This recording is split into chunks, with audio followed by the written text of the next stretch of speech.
भक्तीचे ते वर्म जयाची ये हाती, तया घरी शांती क्षमा दया, अष्टमहासिद्धी ओळंगती द्वारी, नवजती दुरी दवडिता, तेथे दुष्ट गुण न मिळे निशेष, चैतन्याचा वास झाला माझी, संतुष्ट हे चित्त सदा सर्व काळ, तुटली हळहळ त्रिगुणाची, तुका म्हणे त्यांचा देव सर्व भार, चालवी कामार होनिया, अष्टमहासिद्धी ओळंगती द्वारी, नवजती दुरी दवडिता, महायोग पीठे तटे भीमरथ्या, वरम पुंडरीकाय दातुं मुनीन्द्रये, समागत्य तिष्ठन्तमानन्द कंदम, परब्रह्मलिंगम भजे पांडुरंगम, जयांचे केले स्मरण, होय सकळ विद्यांचे अधिकरण, तेचे बंधू श्री चरण श्री गुरूंचे ते नमस्कारोनी आता, मस्तक हे पाया, मस्तक हे पाया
ते वर्म जयाची हती, तया घरी शांती क्षमा दया,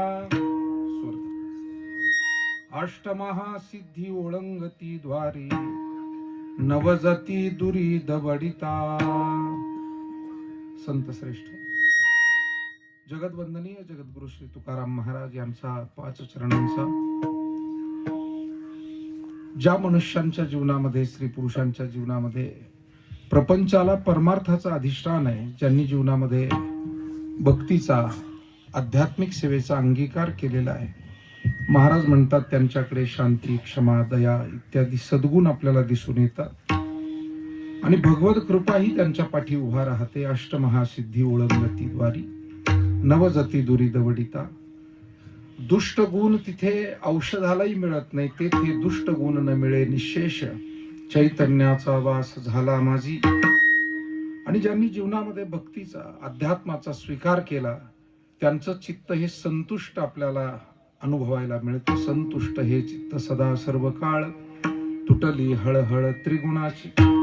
आणि अशा भाविकाचा देवही काही भार सहन करतो, देवही त्याच्या सुखदुःखामध्ये आशीर्वाद देतो. म्हणून तुका म्हणे त्यांचा देव सर्व भार, चालवी कामार होनिया विठाला.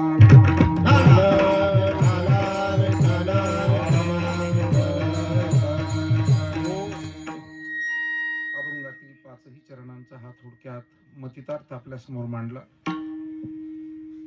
आपल्या तेलकुडगाव तालुका,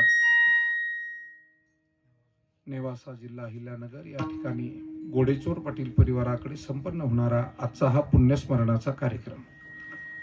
या परिवाराचे मुख्य मार्गदर्शक आणि आपल्या तेलकुड गावातील एक आध्यात्मिक व्यक्तिमत्व म्हणून आपल्याला सर्वांना सुपरिचित होऊन गेलेले वैकुंठवासी हरिभक्तपरायण रामकिसन त्र्यंबक पाटील घोडेचोर, ज्यांना भाऊ म्हणून संपूर्ण परिवारामध्ये ओळखलं जायचं, तर त्यांचं आज प्रथम पुण्यस्मरण आपल्या सर्वांच्या उपस्थितीमध्ये साजरं होतं.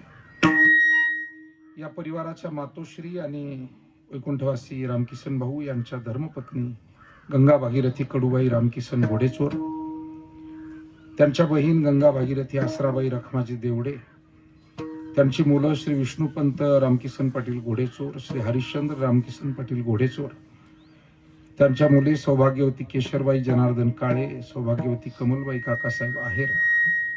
विशेष करून या कुटुंबातील सर्व सुना, नातवंड आणि संपूर्ण परिवार, घोडेचोर पाटील परिवाराचे सर्व जमलेले आप्तेष्ट नातेवाईक, तेलकुडगाव आणि परिसरातील ग्रामस्थ, वारकरी संप्रदायातील सर्व आदरणीय मंडळी, त्यामध्ये गायनाचार्य, संगीत विशारद आणि महाराष्ट्रातील एक नामवंत गायनाचार्य म्हणून महाराष्ट्र आणि महाराष्ट्राबाहेरही सुपरिचित असलेले संगीत विशारद श्री किशोरजी महाराज शेळके, जुन्या पिढीतील एक अत्यंत गोड गुणी गायक आणि महाराष्ट्रभर प्रसिद्ध असलेले आमचे श्री हरिभक्तीपरायण खामकर महाराज, दिनकरजी महाराज खामकर, मृदंग विशारद म्हणून महाराष्ट्राला सुपरिचित, आपणा सर्वांनाही सुपरिचित असे गिरिजानाथजी महाराज जाधव, त्याचबरोबर दुसरे आमचे मृदंगाचार्य नीलकंठजी महाराज खामकर.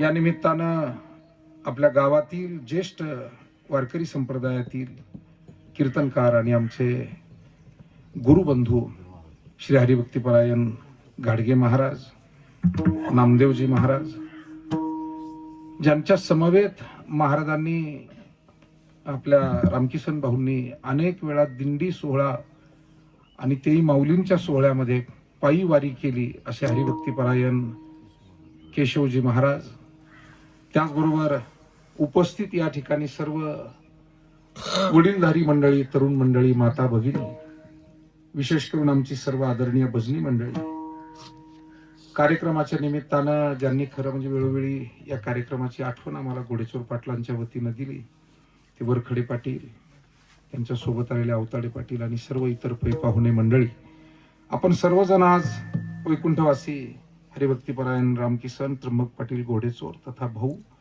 यांना ही आदरांजली अर्पण करतो आहोत. आणि आदरांजली अर्पण करत असताना त्यांच्याविषयी आपण सर्वजण जाणून आहोत, ज्यांनी आपल्या प्रपंचामध्ये नेहमी परमार्थाला प्राधान्य दिलं. मनुष्य हा संसारी आहे की वारकरी आहे हे कशावरून कळतं? वारकऱ्यालाही संसार असतो आणि संसारी माणूसही वारकरी असतो, पण तरी त्यातून निवड करून हा नेमका संसारी का वारकरी हे कशावरून कळतं? तर तो मनुष्य प्रसंगी कशासाठी कशाचा त्याग करतो यावरून हे सिद्ध होत असतं, तो वारकरी आहे का संसारी आहे. वारकऱ्याला संसार असतो, शेती बाडी, मुलं बाळ, पण प्रसंगी आध्यात्मिक सेवा जर समोर उभी ठाकली तर जो आपल्या प्रपंचाच्या कामाला थोडस बाजूला ठेवतो. त्या गोपिका जसं म्हणत होत्या, बहुत कामे मज नाही आरानुक, एक सारी तातो पुढे उभे, आजी टाकोने आले सकळीक, तव रचिले अनेक कौतुक. मला वाटतं रामकिसन भाऊ हे त्यावरून एक हडाचे आणि निष्ठावंत वारकरी ठरतात की ज्यांनी वेळोवेळी प्रपंचाच्या कामाला थोडस वेळेला बाजूला सारलं. आणि जर पंढरीची वारी असेल, गावातला हरिनाम सप्ताह असेल, भजन कीर्तनाच्या सेवा असतील तर त्याला प्राधान्य दिलं. जसा एक खराखुरा सैनिक हा वेळेला समाजाच्या संरक्षणाला महत्व देतो, त्या युद्धाला महत्व देतो, मोहिमेला महत्व देतो, तो प्रपंचाचं काम थोडं बाजूला ठेवतो, तो खरा सैनिक असतो. त्या पद्धतीनं वारकऱ्याचंही हे लक्षण आहे. आणि म्हणून एक निष्ठावंत वारकरी आपल्या तेलकुड गावातील रामकिसन भाऊ होते असं आपणा सर्वांनाच ज्ञात आहे. तेलकुड गावाला तशी अध्यात्माची परंपरा अतिशय चांगली आहे. पिढ्यानपिढ्याची भजन कीर्तन, अध्यात्म, पारायण, सप्ताह, सोहळे या ठिकाणी संपन्न होतात. आणि त्या सगळ्या सेवेमध्ये रामकिसन भाऊ आणि त्यांच्या परिवाराचं, या घोडेचोर परिवाराचं सुद्धा योगदान हे पूर्वी होतं, ते आजही सुरू आहे. आणि आज संपूर्ण घोडेचोर पाटील परिवार श्रद्धेनं, भक्तिभावानं आपल्या वडिलांचं, आपल्या आजोबांचं हे पुण्यस्मरण साजरं करतो आहे.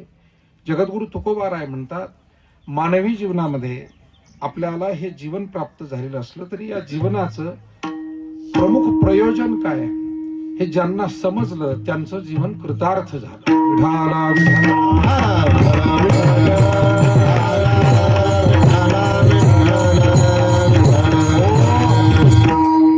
आमचे सहकारी युवा कीर्तनकारांचे अमोल महाराज सुद्धा या ठिकाणी उपस्थित आहे. सर्वच मंडळी आपण आहात. मी एक वाक्य आपल्या पुढे ठेवलं की मानवी जीवनाचं प्रमुख प्रयोजन ज्याला समजलं त्याचं जीवन कृतार्थ झालं.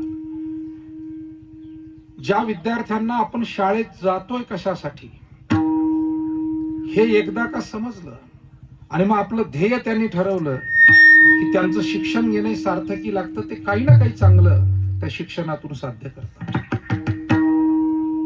तसंच आहे मनुष्य जीवन हे फक्त संसार प्रपंचासाठी आहे का, विषयोपभोगासाठी आहे का, करमणुकीसाठी आहे का? अनेक गोष्टी माणसाच्या जीवनामध्ये काही निमित्त कारणानं त्याला पार पाडाव्या लागतात. त्याला प्रपंचही करावा लागतो, त्याला करमणुकीतही सहभागी व्हावं लागतं, त्याला अनेक प्रकारची कार्य पार पाडावी लागतात. परंतु जसं वारीला गेलेल्या मनुष्याला वारीमध्ये भजन करत जाणं, तिथे गेल्यावरती चंद्रभागेचं स्नान, कुंडलिकरायाचं दर्शन, परिक्रमा, पांडुरंगाचं दर्शन, तिथे होणारे भजन कीर्तन हे त्याचं मुख्य कर्तव्य असतं. आता बऱ्याच वेळेला सगळे वारकरी या नियमाशी बांधील राहत नाही. काही वारकरी दिंडी मागं असते आणि ते त्यांचंच एक टोळकं करून पुढे चालत असतात. खरं म्हणजे त्यांच्याही ध्यानात येत नाही की ज्ञानोबारांनी फार पूर्वी लिहून ठेवलं, पापाचे कळप पळती पुढे. आपण कोणत्या कळपात थांबलं पाहिजे आणि काय साध्य केलं पाहिजे हे ते विसरून जातात. पण वारीला जाणाराचं कर्तव्य काय, त्यानं तिथे आपण प्रपंचातून वेळ काढून आलो. एरवी आपला प्रपंचातला वेळ हा तिथे वायाच जात असतो, पण इथे आपल्याला भक्ती कार्यात, सत्कार्यात हा वेळ द्यायचा आहे. मग त्यानं भजन ऐकावं, कीर्तन ऐकावं, प्रसंगी वाढायला झाडायला कुणी नसलं उभं राहावं, प्रसंगी त्यानं सगळ्या धार्मिक सेवेमध्ये सहभागी. आणि म्हणून बाजार हाटाला जाणाऱ्या माणसाचं कर्तव्य, त्यानं बाजार व्यवस्थित करावा आणि घरी घेऊन यावं. बाजार करणं हे सुद्धा एक शास्त्र आहे. आणि म्हणून घरामध्ये बाजार करण्याला ठराविक स्त्री पुरुषांनाच पाठवतात, स्त्री किंवा पुरुषांना. कारण जुनी पद्धती आपली बाजाराची वेगळी बरं का, आणि हल्ली शॉपिंग वेगळं. बाजार कशाला म्हणायचे, आपल्या घरात गरज कशाची हे ज्याला कळतं, आपल्या जवळ पैसे किती याचं भान असतं, आणि बाजारात गेल्यानंतर खरी खोटी वस्तू ओळखण्याचं ज्ञान असतं. या तीन गोष्टी पाहिजे. मोघम माणसाला बाजारला पाठवत जाऊ नका, त्या बाया ओरडत असतात घरामध्ये. माता भगिनी ते म्हणतात तुम्हाला काही समजत नाही. माणूस किती PhD धारक असला आणि मोठा नेता किंवा कार्यकर्ता असला तरी त्याला बाजार करता येईलच असं नाही. विठाला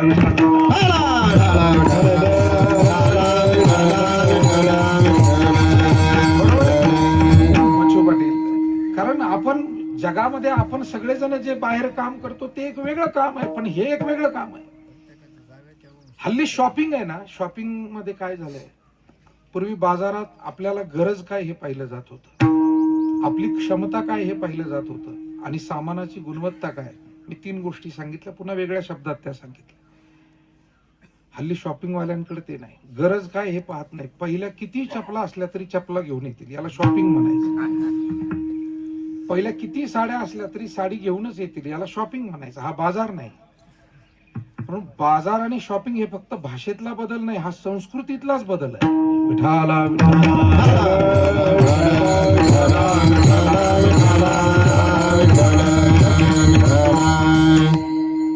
कधी कधी त्या कार्डातले पैसे संपून जाते तरी हा कार्ड स्वॅप करतो.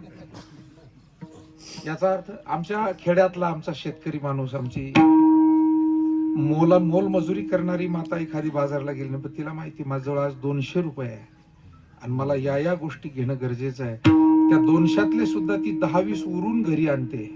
याला अर्थशास्त्र म्हणतात. बरं, हे अर्थशास्त्र समजणं म्हणतात.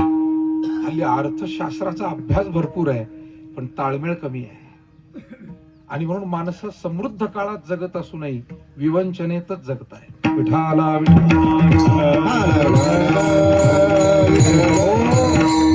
जुन्या काळात अडचणीत जगत होते आपले रामकिसन भाऊ, आणि ही जी पिढी जुनी सगळी आहे पण समाधान होतं, आनंद होता.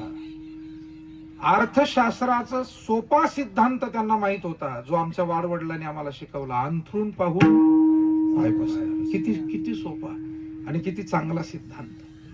जगाच्या पाठीवर हे आमचे मुलं मुली अनेक सिद्धांत शिकत असतील इकॉनॉमिक्स मध्ये, परंतु हे अर्थशास्त्र जे आमच्या आजापंजांनी आमच्या वडीलधाऱ्यांनी शिकवलं ते फार महत्त्वाचं. चला, बाजारला जाणाराचं कर्तव्य काय, तर त्यानं योग्य तऱ्हेनं बाजार घेऊन घरी येणं. काय झालं, आमचे वेदांत वाचस्पती वैकुंठवासी जगन्नाथ अण्णा पवार सांगायचे, बाजारामध्ये बाजार करणारे कमी आणि फिरणारेच जास्त. जगन्नाथ महाराज म्हणायचे. ते एक जण असाच फिरत होता, हातात पिशवी नाही, काय नाही. बाजारचा दिवस, या गल्लीतून त्या गल्लीत. गावातलाच एक दुसरा भेटला, राम राम राम. कुणीकडे, काय नाही म्हणे, आलो. बाजारला आले का, पिशवी तर काही दिसत नाही. नाही नाही, बाजारला नाही आलो म्हणे, बाजारला आमचे बंधू आलेले आहेत दुसरे. मग तुम्ही कशाला आले? मी आपलं सहज फिरायला आलो. मला वाटतं माणसं बाजारात फिरायला गेली तर चालतील, परंतु ते जीवनात त्यांची फरफट होऊ नये. जीवन त्या बाजारात न गेलेल्याप्रमाणे वाया जाऊ नये, अभ्यास न करणाऱ्या विद्यार्थ्याप्रमाणे वाया जाऊ नये. कारण बाजार पुन्हा पुढच्या आठवड्याला येईल, जीवन मात्र पुन्हा नाहीये. आता मागुता येईल फेरा, येतो न घडे या नगरा. म्हणे तुकया बंधू भाव धरा, ओळखी नाही तरी जाल अघोरा. बहुता दिवसा फेरा, आला या नगरा. बहुता दिवसा फेरा, आला नगरा. दिवसा फेरा, आला नगरा. बहुता दिवसा फेरा, आला नगरा. जगजोगी जगजोगी जगजोगी जगजोगी जाग जाग बोलाई. जगजोगी जगजोगी जाग जाग बोलाई. जगजोगी जगजोगी जाग जाग बोलाई.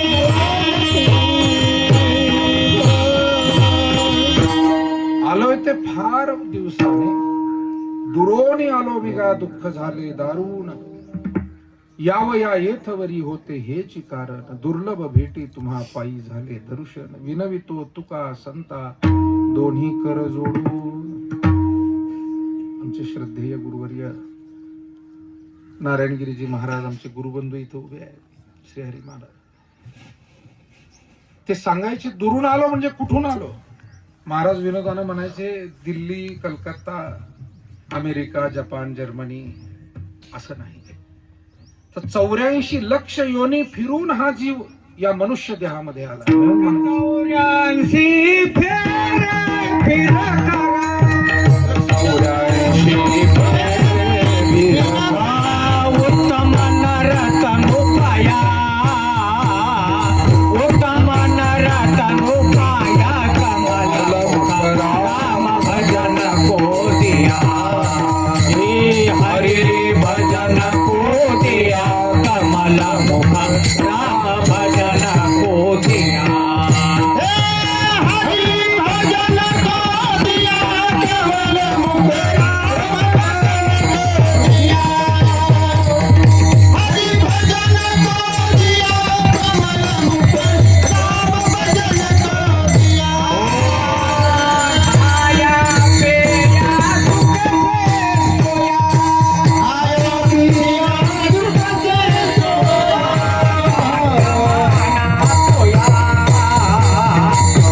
जमाना को कमल मुख राम भजन को दिया, हरि भजन को दिया. कमल मुख राम भजन को दिया, भजन को राम भजन को. नारायणगिरी महाराजांची चाल म्हणले ते, फार गोड चाल. जुनी चाल आहे, संकट स्वामींच्या परंपरेतून आलेल्या सगळ्या चाली. मनुष्य जीवन कशासाठी? खाया पिया सुख से सोया, नाहक जमाना. पण हे आपल्याला मिळालेलं किती अनमोल आहे. 184 फेरे फिरकर, सुंदर नरतनु पाया. एखादी गोष्ट अनमोल हे कळलं ना, आपण त्याचा सांभाळ करत असतो, त्याचा सदुपयोग करत असतो. दोन गोष्टी आहेत. नुसता सांभाळ नाही बरं, सदुपयोग सुद्धा. नाही तर मुदत झाली का पावती परत मोडायची परत करायची, त्याला फक्त सांभाळ म्हणतात. पण सप्त्याची वर्गणी अजिबात द्यायची नाही, म्हणजे हा सदुपयोग झाला. विठाला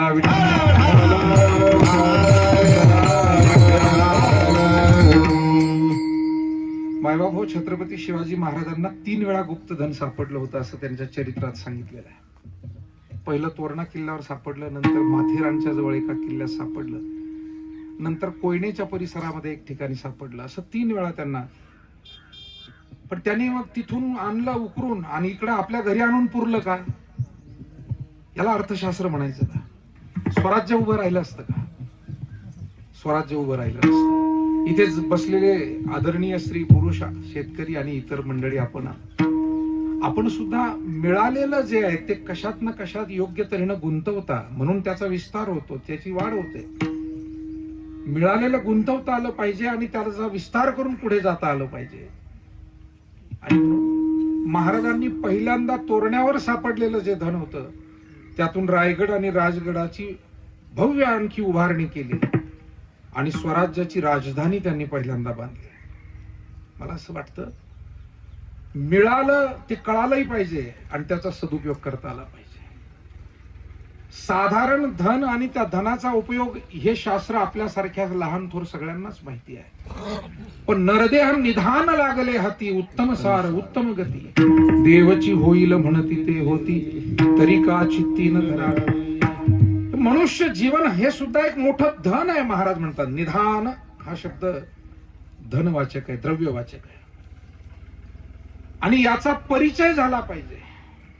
परिचय झाला मग त्याचा सदुपयोग आपल्याला करता येईल.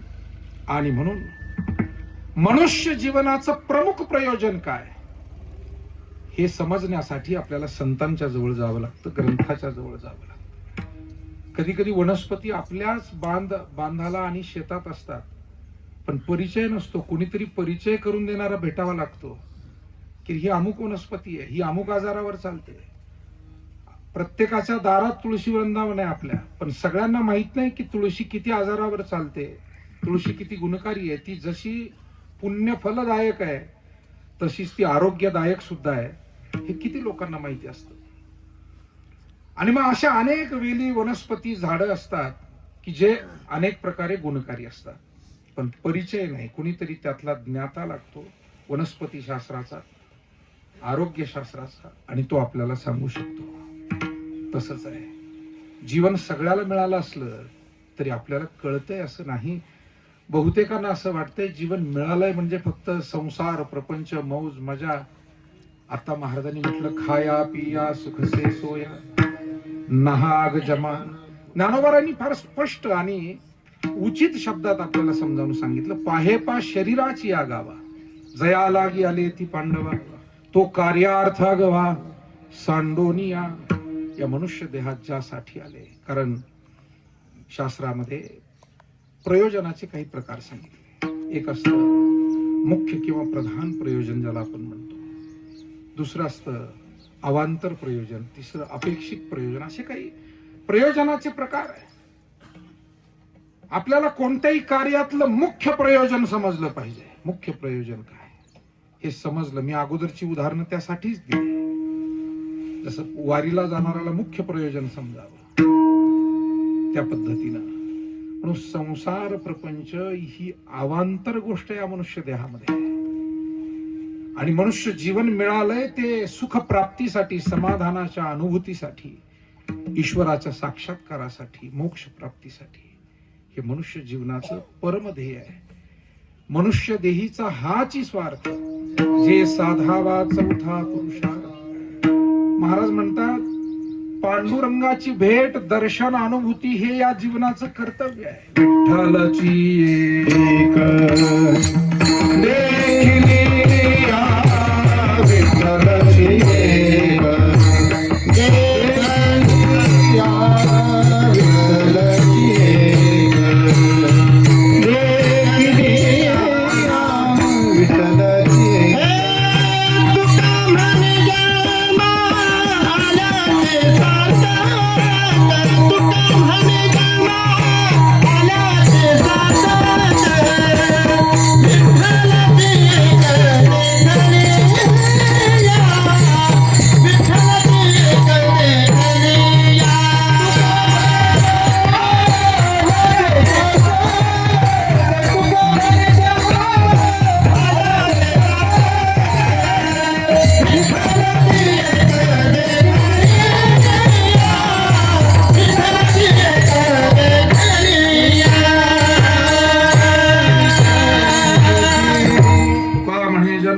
त्याचे सार्थक विठ्ठलची एक देखिलिया.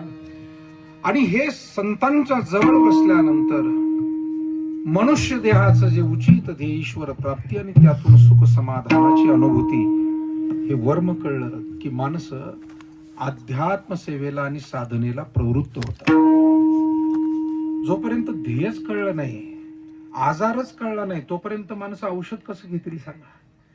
पण आजाराचं निदान झालं आणि डॉक्टरांनी सांगितलं की अमुक घटक हा वाढलाय, अमुक घटक कमी झालाय आणि या गोळ्या, ही औषधं, ही पथ्य तुम्हाला सांभाळावी लागतील, गोळी औषध घ्यावी लागेल, मनुष्य ते घेतो. कारण त्याला जोपर्यंत माहित नाही ठीक आहे, पण डॉक्टरांकडे गेलं, तपासलं, बीपी तुमचा थोडा जास्त आहे, शुगर थोडी जास्त आलेली आहे, आणि मग औषध घ्यायला तो प्रवृत्त होतो. तसंच आहे, कोणीतरी आपल्या आयुष्याचं निदान करावं लागतं आणि ते समजून घ्यावं लागतं.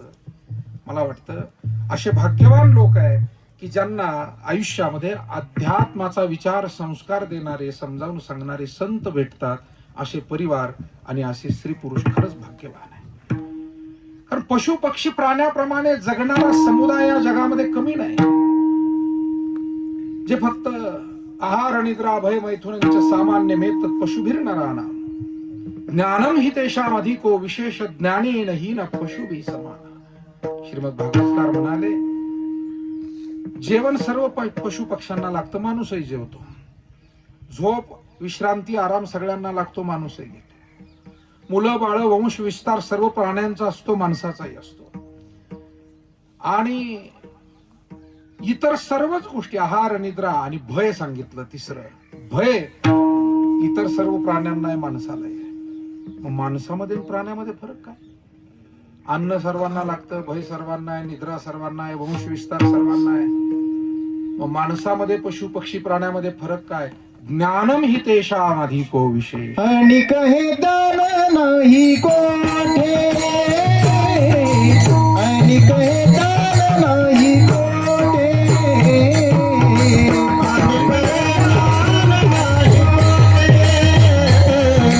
आणि कहे ज्ञान नाही कोठे. याची देही गाडे देवाचे भजन, नाही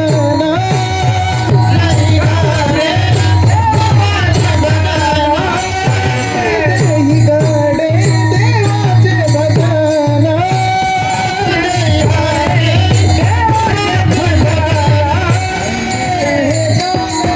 देवाचे भजन,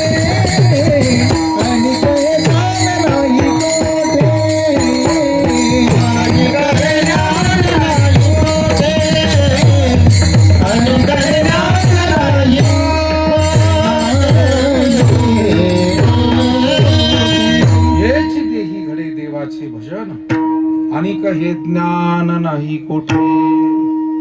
मनुष्य देहामध्येच हे ज्ञान, बाहुले मनुष्य देही, नाथ महाराज म्हणतात. निज ज्ञान, निज स्वतःच स्वरूप असलेलं हे ज्ञान आहे. आणि ती सर्वात मोठी भेट, माणूस म्हणून आपल्याला मिळालेली सर्वात मोठी श्रीमंती, जन्मजात श्रीमंती कोणती आहे? तर माणूस म्हणून इतर प्राण्यांपेक्षा आपल्याला मिळालेला विचार, ज्ञान, बुद्धी. आपण म्हणतो हा श्रीमंत, तो गरीब, पण खरं सांगू, परमेश्वरानं कोणालाच गरीब म्हणून जन्माला घातलं नाही. हे शरीर आपल्याला मिळालं, काय किंमत करता येईल याची सांगा बरं. कितीही मेरुतुल्य सुवर्ण,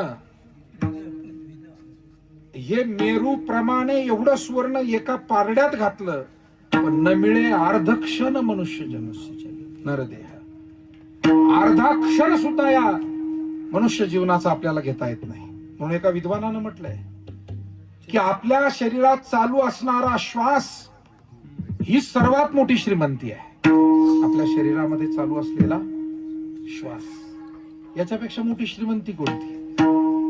आणि जिवंत असून आपण आपल्या कुलाचार सदाचाराकडे, आपण माणुसकीकडे आणि भक्तीकडे पाठ फिरवतो, याच्यासारखं दारिद्र्य दुसरं कोणतं नाही. कारण मला कोणतं दारिद्र्य, कोणतं? जिवंत आहोत आम्ही, पण आम्हाला मायबापांची आठवण नाही, त्यांच्याकडे आमचं दुर्लक्ष आहे. जिवंत आहोत आम्ही, पण घरातल्या देवघरात जाऊन हात जोडायला आमच्याकडे वेळ नाही. जिवंत आहोत आम्ही, पण आमचा संस्कार, संस्कृती, सदाचार तो पाळायला आम्ही धजावत नाही. मला वाटतं याच्यासारखं गरिबी, करंटेपणा, कारण करंटे कपाळ ज्याचे नाम न येवाचे सदैव सौभाग्य तोची. म्हणून जगामध्ये गरिबी श्रीमंतीच्या व्याख्या वेगळ्या आहे व्यवहार दृष्टीनं, पण अध्यात्म दृष्टीने ही व्याख्या महाराज म्हणतात ज्याच्याकडे अध्यात्म, ज्याच्या घरात नांदतय ना तो सगळ्यात मोठा श्रीमंत आहे. परमार्थ महाधन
आणि मिथ्या समजण्याची बुद्धी, नाशिवंत आणि शाश्वत समजण्याची बुद्धी आणि हे ज्ञान माणसाला आहे, अनिक हे ज्ञान नाही कोठे.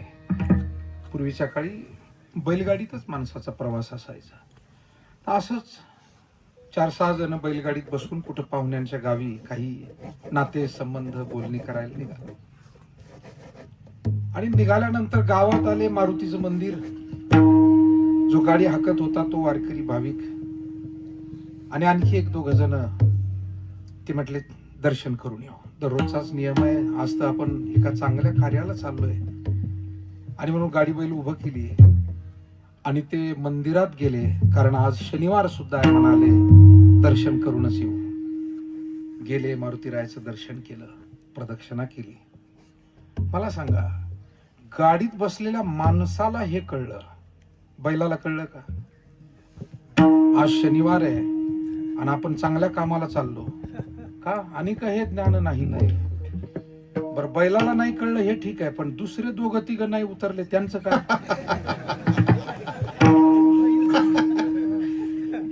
गोष्ट बार काही नाही काय ना. मी काय सांगितलं सुरुवातीला, 2-3 उतरले म्हटलो ना मी, आणि गाडीत होते 4-6 जण होते ना.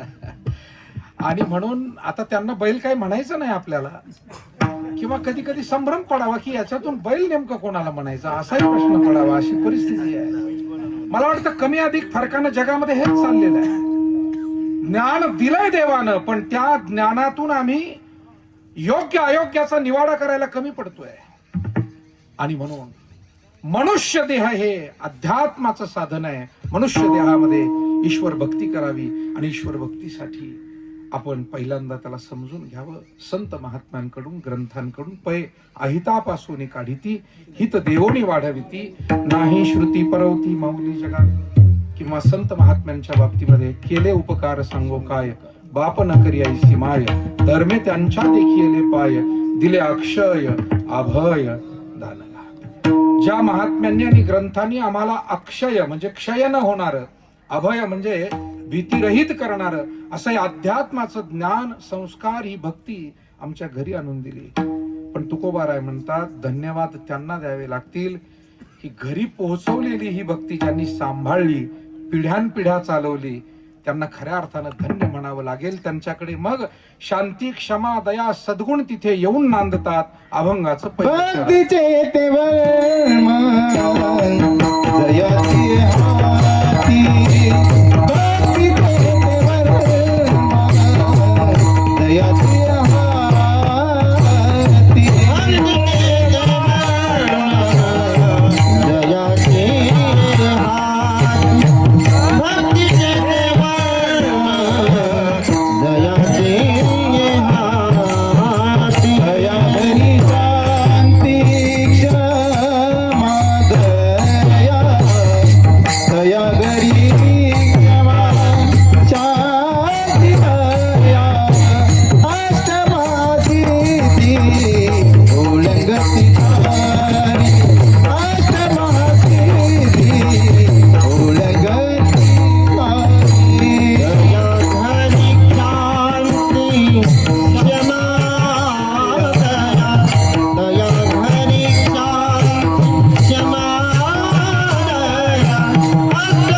ते वर्म जयाचे हती तया घरी शांती क्षमा दया.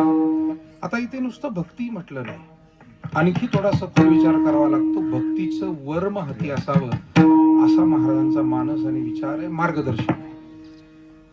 भक्तीचं वर्म काय? मला असं वाटतं प्रत्येक गोष्टीमध्ये सर्व काही कळालं आणि वर्म नाही कळालं तर काहीच नाही कळालं, असं त्याचं उत्तर येतं. बरंच कळालं पण वर्म नाही. जसं एक जण म्हणला मला आता स्वयंपाक जमायला लागला, म्हणे मी आचार्याच्या हाताखाली इतके दिवस काम केलंय, मला स्वयंपाक जमायला लागला. काय काय येतं तुला? कारण नवीनच आहे बाबा, याला स्वयंपाक द्यायचा आणि याला काय येतं नाही येतं. तुमच्यासारख्या शहाण्या माणसाने विचारलं काय काय येतं? पण मला भांडी धुवून घेता येतात, भाजी कापून घेता येते, मला चूल पेटवता येते, चुलांगण रचता येतं. बर बर बर, पण किती भाजीला किती मसाला आणि मिरची टाकावी हे कळतं का? नाही म्हणजे तेवढं अजून कळत.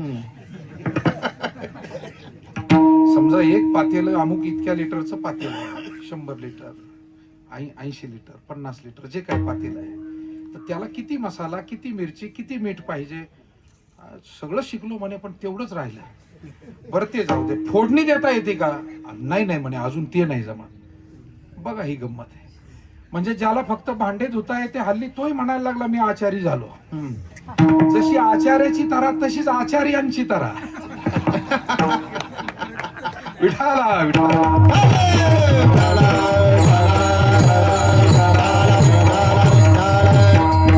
तुम्ही खूप सुज्ञ श्रोते आहात, एका छोट्या शब्दात सुद्धा सगळा अर्थ तुम्हाला कळतो. मला आनंद वाटतो अशा सुज्ञ मंडळींपुढे बोलायला. तेलकुड गावला ही परंपरा आहे, पाहुणेरावळे सुद्धा सुज्ञ मंडळी आहे जमलेली सगळी. कधी कधी आम्हाला त्या गोष्टीतलं जर ज्ञान अत्यंत तोकडं असेल अपुर असेल आणि आम्ही त्याविषयी काही करू पाहत असू तर ते हास्यास्पद आहे ना. तो म्हणणे मला पखवाज शिक, आणि त्याचं काय होतं, ताल कमी होता. किशोर महाराज त्याचा ताल फार कमी होता. मग तो किती बोल शिकला, भरपूर प्रॅक्टिस त्यानं केली, परंतु आपण जर भजन सुरू केलं दागिनाता टाकायची वेळ आली तर तो समेवर कधीच पडत नव्हता.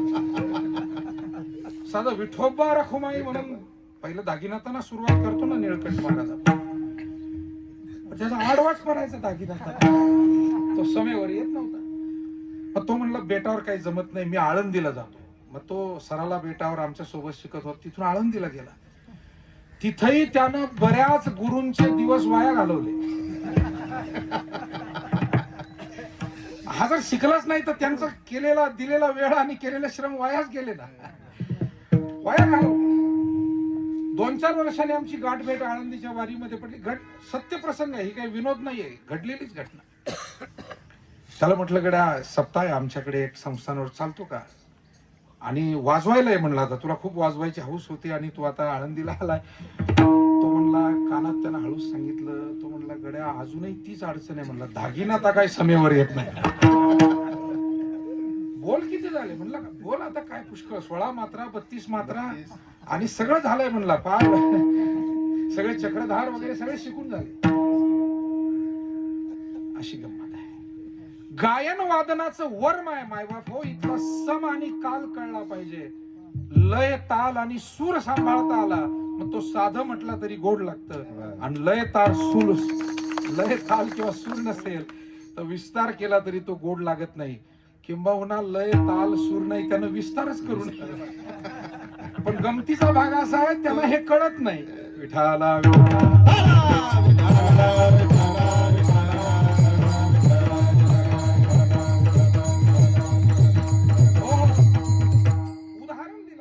स्वयंपाकाचं दिलं, भजनाचं दिलं, शेतीचंही उदाहरण आहे ना.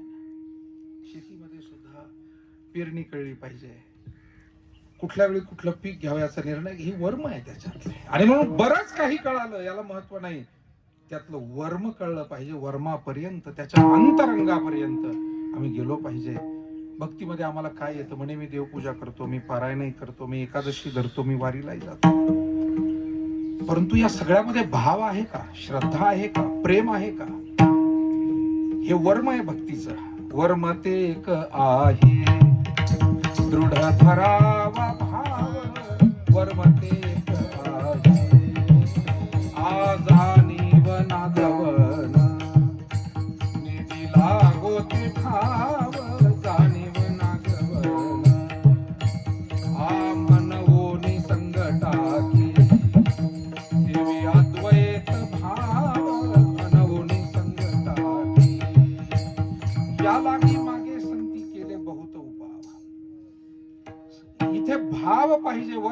एक आहे दृढ धरावा, भाव भावे वीण भक्ती, भक्ती वीण मुक्ती, बळे वीण शक्ती.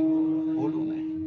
अहो आम्ही देवपूजा केली पण आमचं चित्त देवपूजेत नाही. काय झालं की वडील गावाला गेले म्हणून आईनं मुलाला खडसावलं.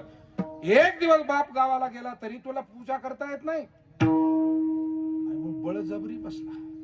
आता बळजबरी जो माणूस जिथे सहभागी झालेला असतो तो कुठे नीटपणे काम करत असतो का? एखाद्याला बळजबरी तुम्ही शेतावर आणलं, तो आपलं करायचं म्हणून करतो. कधी कधी एखाद्याचं कुणी वारलं रडायला कुणी नसलं. आमची जुनी कीर्तनकार मंडळी सांगायची, राजस्थान वगैरे प्रांतात अशा प्रथा आहे म्हणे, मोठा माणूस आहे वारलंय बा पण रडायलाच कोण नाही तर मोलाना आणतात म्हणे माणसं, मोले घातले रडाया. आणि वस्तुस्थिती आहे आजही. तुम्ही मुंबई वगैरे शहरामध्ये मोठे मोठे काही लोक जातात, काही अभिनेते जातात, तर पांढरे कपडे घालून अनेक बायान अनेक माणसं त्या घरात अशी बसलेले असतात. याच्यातल्या अर्ध्याच्या वर मोलाना आणलेले असतात. हे तुम्हाला वास्तव माहित नाही, कारण तिथं कोणाला कोणाकडे यायला वेळ नाही, आणि हे जिवंतपणे कोणाकडे गेलेले नाही. येईल कशाला कोण मरायला? येतय कोण? शेवटी जग हे वेळेला उधारी फेडत असतं. विठाला विठाला विठाला विठाला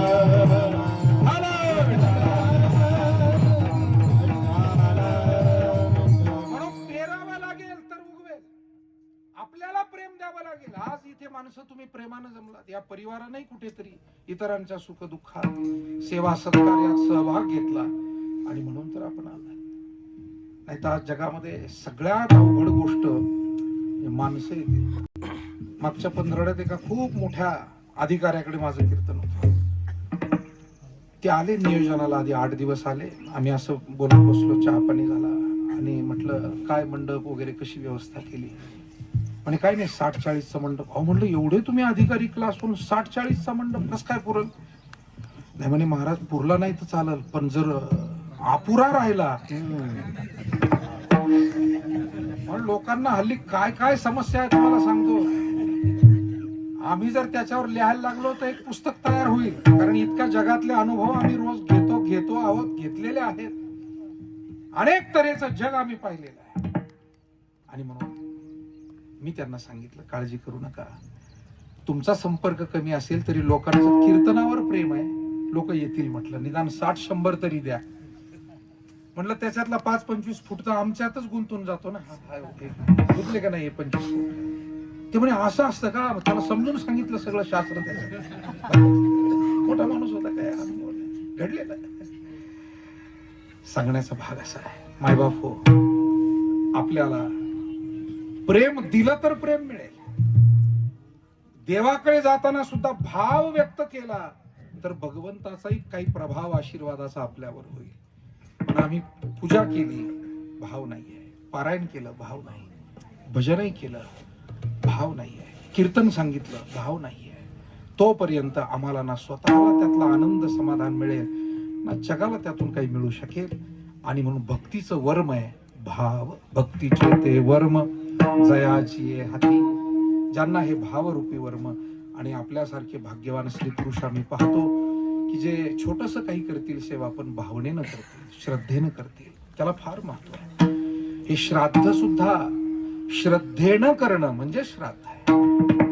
आपल्या वाडवडिलांच्या प्रती, आपल्या आजापंजांच्या प्रती श्रद्धा व्यक्त करतो आपण, हे श्राद्ध आहे. एका अर्थानं आजच्या भाषेमध्ये आपण त्यांचे आभार मानतो, त्यांची कृतज्ञता व्यक्त करतो. आणि मला वाटतं आपण छोटं काही सहकार्य केलं तरी त्याचे आभार मानतो ना.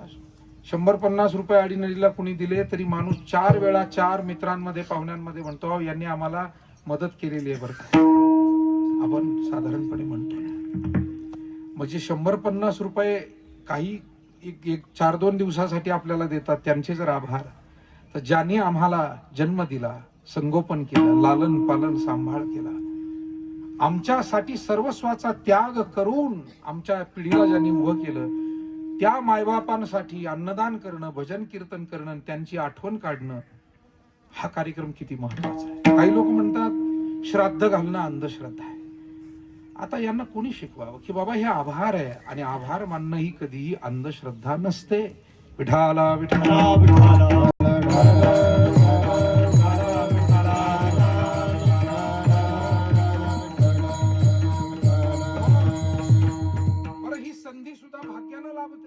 ही संधी पुन्हा नाही. वाढदिवस किती साजरे करता येतील. हल्ली लोक वाढदिवसावर लाख लाख रुपये खर्च करतात. अनेक कार्यक्रम आपले आता विक्षिप्त आणि विचित्र पद्धतीने साजरे होऊ लागले आणि हा मोठा धोका आहे समाज व्यवस्थेला, कुटुंब व्यवस्थेला, देशाला, धर्माला, संस्कृतीलाच हा धोका आहे. विकृतपणे कार्यक्रम बघा ना तुम्ही. आता शिवजयंती सुद्धा खरं म्हणजे जो राजा आयुष्यभर निर्व्यसनी राहिला, जो राजा नीतिमान राहिला आणि संस्कृतीचं पालन रक्षण करण्यासाठी ज्यानं संघर्ष केला, त्याच राजाची जयंती आम्ही संस्कृती मोडून साजरी करतो, नीती सोडून साजरी करतो आणि बेहोश होऊन साजरी करतो. कुठल्या दिशेला आपण चाललोय? काय कुणाचं नाव आपण घेतोय, कुणाचा जय जयकार करतोय आणि काय त्यातून आदर्श आम्ही घेतोय? छत्रपती शिवाजी महाराजांसारख्याचं नाव घेताना माझ्यासारख्यावर, आपल्यासारख्यावर सगळ्यावर जबाबदारी आहे. ज्या राजांनी आपल्या आईचा शब्द आयुष्यात मोडला नाही, आम्ही असं काही वागतोय का थोडंफार? ज्या राजांनी माय भगिनींचा सन्मान केला, वडीलधाऱ्यांचा सन्मान केला, साधू संताचा, ग्रंथाचा, इतकंच नाही आपल्या धर्माबरोबर इतरांच्याही धर्माचा ज्यांनी आदर राखला. छत्रपती शिवाजी महाराज पूजनीय फक्त हिंदूंसाठी नाही आहे, जगातल्या हिंदू, मुस्लिम आणि सर्व धर्मियांसाठी ते पूजनीय आहे. कारण या राजानं एकही मस्जिद, एकही चर्च किंवा एकही बौद्ध विहार कुठे तोडायला लावला नाही. आणि म्हणून महाराजांच्या जयंतीला फक्त हिंदूंनी येऊ नये, सर्व धर्मीयांनी यावं आणि महाराजांपुढे नतमस्तक व्हावं. हा खरा राजा आहे. औरंगजेबाचं कोड कौतुक नाही करता येणार. कितीही काही लोकांना द्वेषापोटी वाटलं, ते करता येणार नाही. ज्यानं स्वतःच्या बापाला कैदेत टाकलं आणि स्वतःचे भाऊ मारून, त्यांचे मुर्दे पाडून राज्य ताब्यात घेतलं, तो रयतेशी किती क्रूर वागला असेल, इतर धर्मियांशी किती क्रूर वागला असेल. आणि हाच त्याचा इतिहास आहे. आणि म्हणून जे क्रूर असतात, हिंसक असतात, अत्याचारी, अनाचारी असतात, त्यांची नावं रस्त्याला दिली होती या भारतामध्ये. काय जुलूम झाला. त्यांची नावं रस्त्याला द्यावी. 2004 साली एका रोडचंच नाव करून टाकलं औरंगजेब मार्ग. काय नालायकपणा आहे. शेवटी 2014 उजळावं लागलं. अजून तरी डोळे उघडले पाहिजे, नाही तर अजून काही उजळावं लागेल. आणि मग ते नाव पुसलं त्या रस्त्याचं, दिल्लीच्या औरंगजेब नाव, आणि तिथे डॉक्टर अब्दुल कलाम मार्ग त्याला नाव दिलं. हे इतिहास आपण ध्यानात ठेवले पाहिजे. विढाला विठा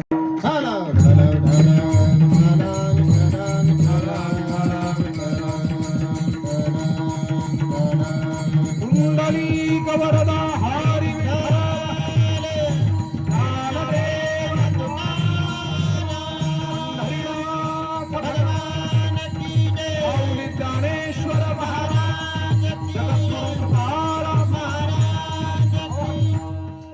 सांगण्याचा मतितार्थ इतका आहे की आम्हाला आमच्या संस्कृतीविषयीचा आदर, आमच्या वाडवडिलांविषयीचा आदर आणि ही सेवा करताना त्यामध्ये भाव, श्रद्धा, प्रेम. आणि ज्या वेळेला प्रेम, भाव असेल, नामदेवरायांचा नैवेद्य देवानं खाल्ला, काही वेगळा चमत्कार नाही, काही वेगळा मंत्र म्हणलेले नाही. नामदेवराय तेच भजन करत होते जे आज आम्ही करतो. रामकृष्ण हरी विठ्ठल केशवा मंत्र हा जपावा. 700 वर्षापूर्वी ज्ञानोबारायांनी हाच मंत्र सांगितला. नामदेवराय हेच भजन करत होते. परंतु त्या भजनामध्ये 5 वर्षाचं मूल आहे, भाव होता. आणि इतक्या भावनेनं ते म्हणाले, दूध पियो मोरे गोविंद लाला, दूध पियो मोरे गोविंद लाला,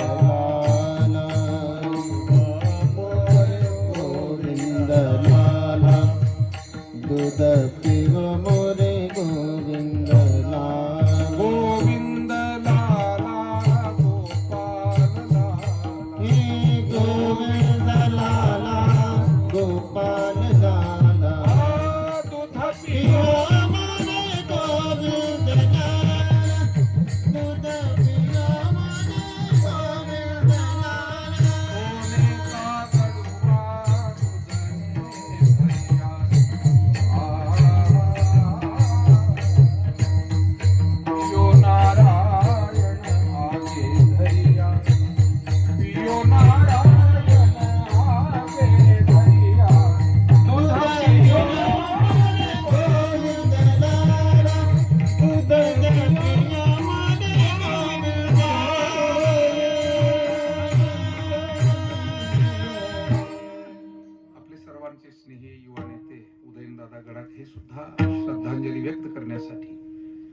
सर्व मान्यवरांप्रमाणे ते उपस्थित झाले, त्यांनाही मी धन्यवाद देतो.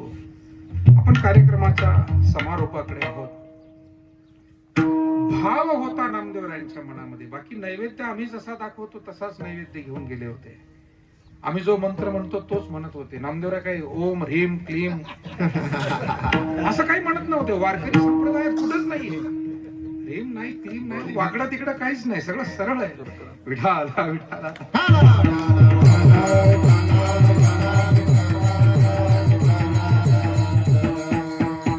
कठीण आहे ते मंत्र आहेत, त्याचं काही गंमत करायचं काही कारण नाही. पण ते सामान्य माणसाला जमणार आहे का? अहो गंमत अशी आहे, आमच्या पूर्वीच्या 5-50 वर्षापूर्वीच्या काळात शिकलेलीच माणसं कमी होती. आपले वाडवडील माणसं, भाव फार चांगला होता, श्रद्धा होती. आणि मग ज्ञानबा तुकाराम भजन चालायचं. ज्ञानबा तुकाराम जर नाही म्हणता आला तर आमचे काही वाडवडील माणसं ज्ञानबा तुकाराम म्हणायचे. पण भाव होता, भगवंताला ते आवडत होतं, संतांना ते आवडत होतं. भाव महत्वाचा आहे. आणि त्या भावने पोटी देवा तुला हा नैवेद्य खावा लागेल. मी झाकून आणला देवा, उष्टा नाही केला. मी लहान आहे म्हणून मला असं काही समजू नको. माझ्या आईनं मला बजावून सांगितलंय आणि मी घेऊन आलो देवा, खाव. आणि मग रडायला लागले. शेवटी भगवान त्या मूर्तीतून प्रगट झाले आणि नैवेद्य हातीचा भक्तीचे ते वर्म जयाची हाती. हे भक्तीचं वर्म आहे. आणि एकदा हे वर्म सापडलं की तया घरी शांती क्षमा दया. उदाहरण आहे महाभारत काळातलं. पांडवांना अत्यंत प्रतिकूल परिस्थितीतून वेळोवेळी वाटचाल करावी लागली. जीवनामध्ये तुम्हा सर्वांनाच अनुकूल प्रतिकूल काळ हा पाहावा लागत असतो. जीवनाचा तो एक अविभाज्य भाग आहे.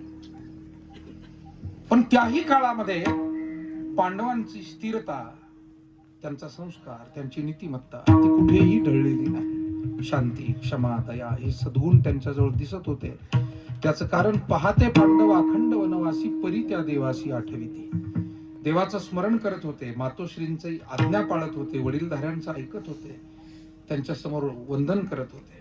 सांगू आपल्याला, महाभारत युद्ध सुरू होताना पांडव 5ही भाऊ गेले आणि प्रतिपक्षात उभे असलेले भीष्माचार्य, द्रोणाचार्य, कृपाचार्य या वडीलधाऱ्या मंडळींच्या पाया पडले, त्यांचे आशीर्वाद घेतले.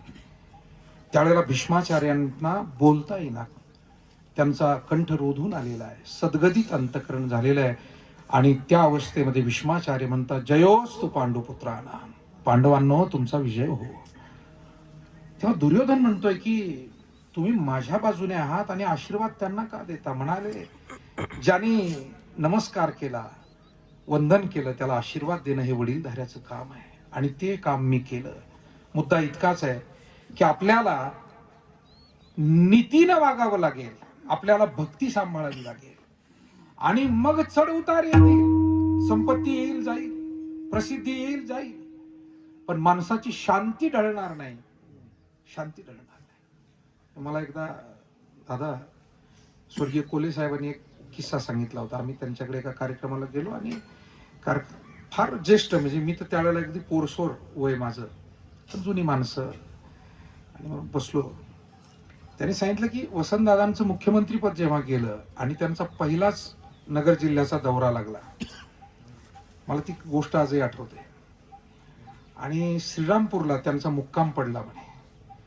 परंतु राजकारण असतं की त्यांना मुख्यमंत्री राहिलेला माणूस, पण त्यांना ते काय असतं आपलं, काय म्हणतात त्याला, गेस्ट हाऊसच मिळू दिलं नाही. गेस्ट हाऊस मिळूच दिलं नाही. तर त्यांनी रयत शिक्षण संस्थेचं तिथलं जे RBNB कॉलेज आहे आपलं, त्या शाळेच्या एका खोलीत मुक्काम केला म्हणे. पण त्यांनी सांगितलं की काय हरकत नाही, उद्याची सभा घेऊनच जाऊ. माणसाजवळ ध्येयनिष्ठा असेल, कार्यनिष्ठा असेल तर त्याची स्थिरता ढळत नाही, तो विचलित होत नाही. विठाला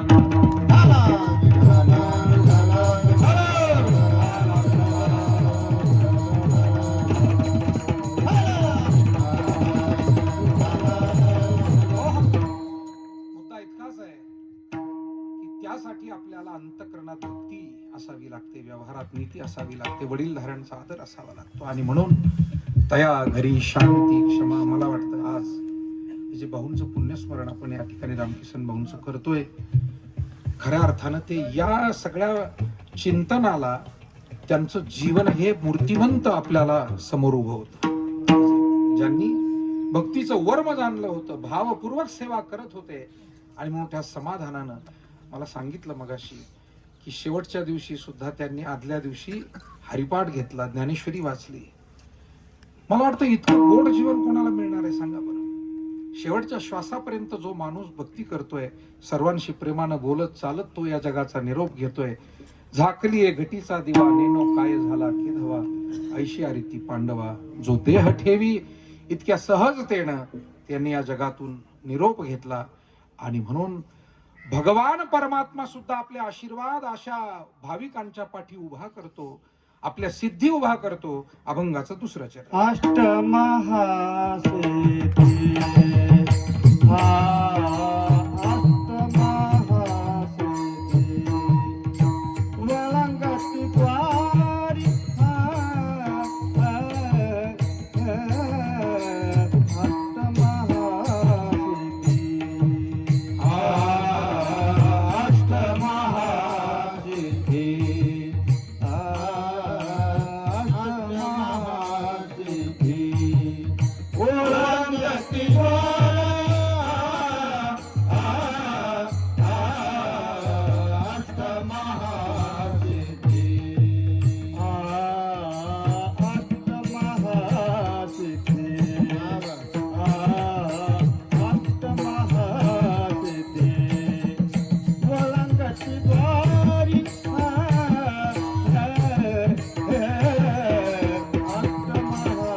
अष्टमहासिद्धी वळंगती द्वारी नवजती दुरी दवडिता. महाराज म्हणतात भक्तीचं वर्म कळालं की एक एक शक्ती हळूहळू पाठीशी उभ्या राहतात. आपण त्या मार्गाने चालत राहावं. विलंब लागतो, वेळ लागतो. तुका म्हणे येथे नचले तातडी, प्राप्त काळ घडी आल्या. जीवनामध्ये अनेक गोष्टी प्राप्त करण्यासाठी काही वेळ द्यावा लागतो, पण ते शक्य होत असतं. आणि म्हणून अष्टमहासिद्धी ओळंगती. आता याचा शब्दशः विस्तार करायला वेळ नाही, म्हणून मी थोडक्यात अर्थ सांगून पुढे जातो. तेथे दुष्ट गुण न मिळे निशेष, चैतन्याचा वास झाला माझी. तिसरं चरण आहे. ज्याला भक्तीचं वर्म कळालं आणि ज्याने आपल्या जीवनाला अध्यात्माचं अधिष्ठान दिलं, तिथे दुष्ट गुणांचा अभाव असतो. दुष्ट गुण तिथे नसतात. मी पांडवांचं उदाहरण सांगितलं की सात्विक होते, ईश्वर भक्त होते, मातृभक्त होते, नीती संपन्न होते. आणि म्हणूनच त्यांना खऱ्या अर्थानं देवाचे आशीर्वाद लाभले. कौरवांच्या जीवनात कुठेही असं वाचायला मिळत नाही महाराज, केशव महाराज, दसरा आला आणि सगळे 100 कौरव लाईनीत उभे राहिले आणि आईबापाच्या पाया पडायला नंबर लावला असं कुठं? तुम्ही सांगा बाबा, वाचलं असेल. संक्रांत आली आणि तिळगुळ घ्यायला कौरव गेले. आणि म्हणून आपण भाग्यवान आहोत, आपण हा संस्कार आजही घराघरामध्ये सांभाळतो आणि याच दिशेनं जावं लागेल. आपल्याला या दिशेनं गेलं की मग त्याचं उत्तर शेवटचं समाधान आहे, सुख आहे. म्हणून तेथे दुष्ट गुण न मिळे निशेष, चैतन्याचा वास झाला. संतुष्ट हे चित्त सदा सर्व काळ, तुटली हळहळ त्रिगुणाची. भाविकाचं चित्त हे संतुष्ट असतं. किंबहुना आपल्या चित्तात संतुष्टतेचा अनुभव येत असेल, समाधानाचा अनुभव येत असेल, समजायचंय आपली साधना, आपली सेवा योग्य दिशेनं चालू आहे. आणि म्हणून अशा तऱ्हेनं मला वाटतं रामकिसन भाऊ हे सुद्धा एक संतुष्ट विचारानं जीवन जगले. आणि तुकोबाराय सरते शेवटी म्हणतात, आपण किशोर महाराजाकडून आता गोड शेवट करूया, की अशा भाविकांच्या जीवनामध्ये काही प्रसंग आले, सुखदुःख आले, तर भगवान परमात्मा त्या दुःखाचा भार काही हलका करतो, त्याचा स्वीकार करतो, त्यांना सहाय्यक होतो. अभंगाचं शेवटचं चरण. तुका म्हणे त्यांचा देव सर्व भार, तुका म्हणे त्यांचा देव सर्व भार. देव सर्व तुका म्हणे त्यांचा देव सर्व भार, तुका म्हणे त्यांचा देव सर्व भार. चालवी कामार भवानिया,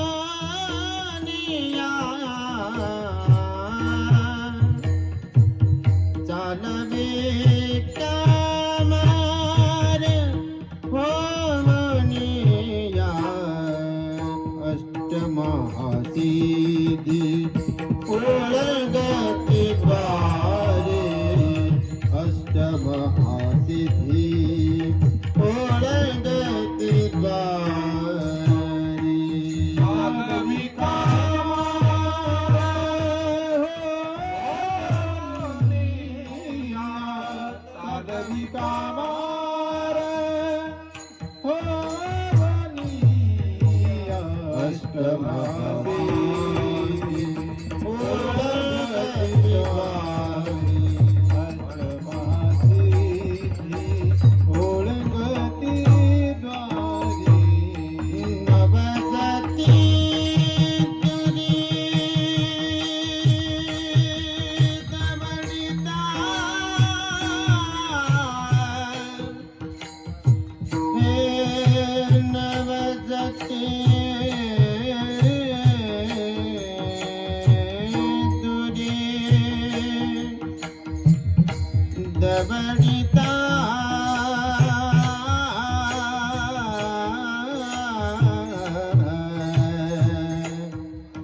नवसती तुरी दमडिता,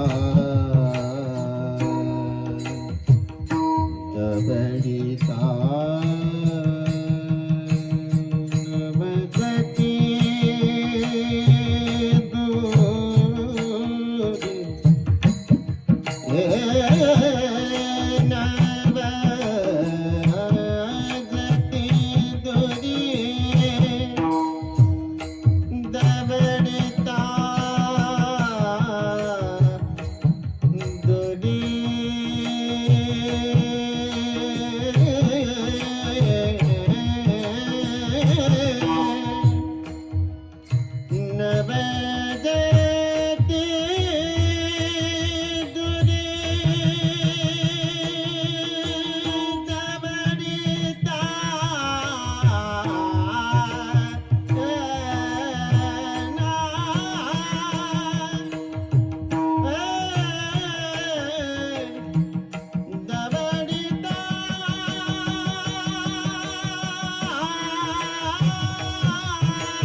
नवदत्ता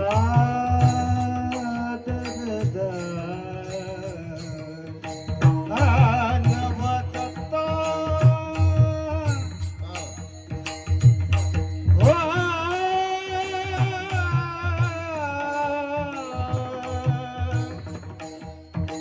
नवदत्ता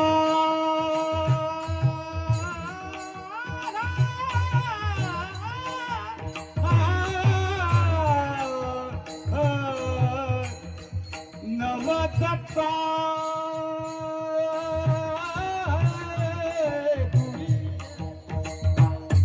नवदत्ता